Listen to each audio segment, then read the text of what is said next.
maanta waxaan ku kulanay wasaaradda dastuurka oo nagala jooga wasiirka iyo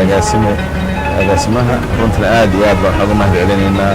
arrintaas ugu nimid oo ahayd arrinka dastuurka Soomaaliyeed oo uu jiray waxyaro khilaafa oo gudiyada iyo wasaaradda aha arrinkaas oo anagana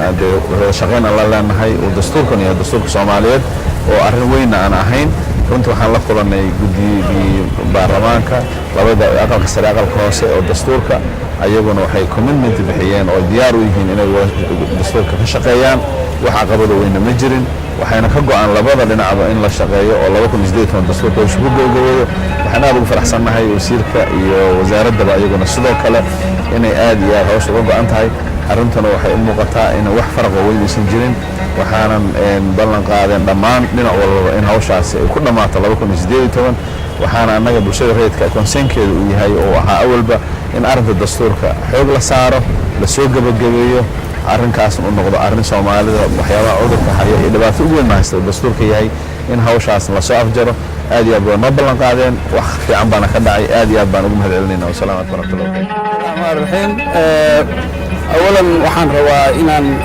fursadan qaaliga kaga faa'iideysto inaan wasiirka wasaaradda dastuurka iyo agaasimaha guud ee wasaaradda dastuurka labadaba aan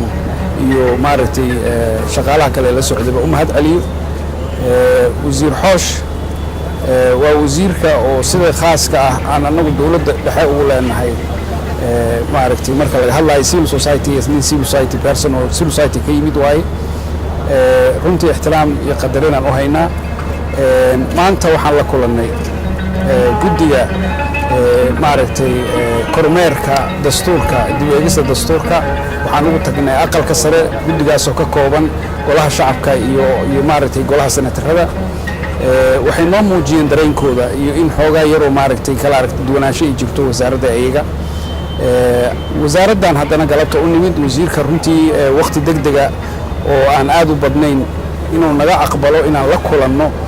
oo maaragtay si waliba maaragtay daahfurnaanana uu noola hadlo wax alla wixii from bilowgii ilaa dhamaadkii sidii wax u dhaceen oo isagoo waxba naga laalaabin naga qarin oo noo sheegay oo uga mahad celinayna annaga haddaan nahay bulshada rayidka waxa waaye waxaan ka shaqeynaa inta badan waa danta guud waxyaabaha lagu kala aragti duwan yahayna wax dhamaanaya ma bini'aadamka intay nool yihiin wax kastoo lagu kala aragti duwan yahay wax dhamaanaya ma laakiin annaga waxaan hadda aan rabnaa inaan shacabka Soomaaliyeed u sheegno wasaaradda iyo guddiga labadaba waxa ka muuqday in dadka culayska shacabku ay dareemayaan oo dastuurka 12 sano socday inaysan suurtagal ahayn in mar kale haddana la furo 12 sano kale wasaaradda wasiirku wuxuu noo sheegay in asaga iyo golihiisa wasiirada iyo madaxweynaha ku heshiiyeen intii suurtagal ah wax kasta lama dhigi karo 100% sidii u dhacay laakiin in maaragtay sanadkan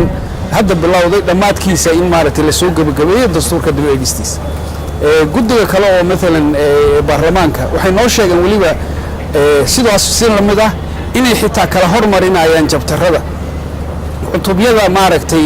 la dib u eegista lagu sameeyay inaan la isla sugi doonin oo ah ayada laftigeedu aragti cusub kulli wasiirka laftigiisana arrinkaas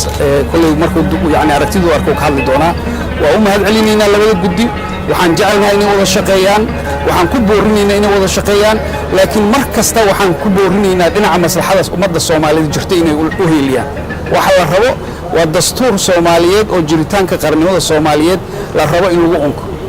ma aha wax oo sahlan ma aha marka dastuur la sameeynaayana ma aha wax sahlan oo sida mashaariicda kale waa ka duwan yihiin dastuur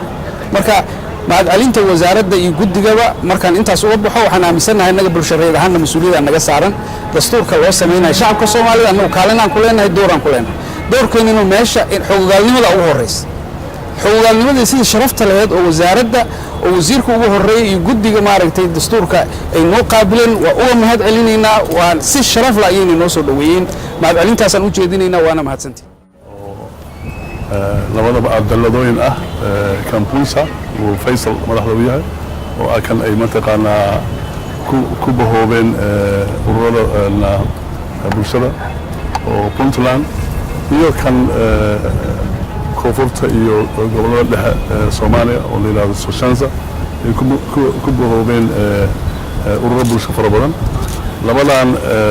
hay'adood oo Soshanza iyo Punsa ah oo shaqo badan naga wada dhaxaysay sanadkii la soo dhaafay waxaan aad ugu mahadinayaa siday isugu xilqaameen inay hubiyaan in dib u eegista dastuurka inaysan hakad gelin oo hore loo socdo iyo inay isku dayaan in hay-adaha saamiga ku leh shaqadan in haddii mugdi ku kala jiro inay isku soo dhoweeyaan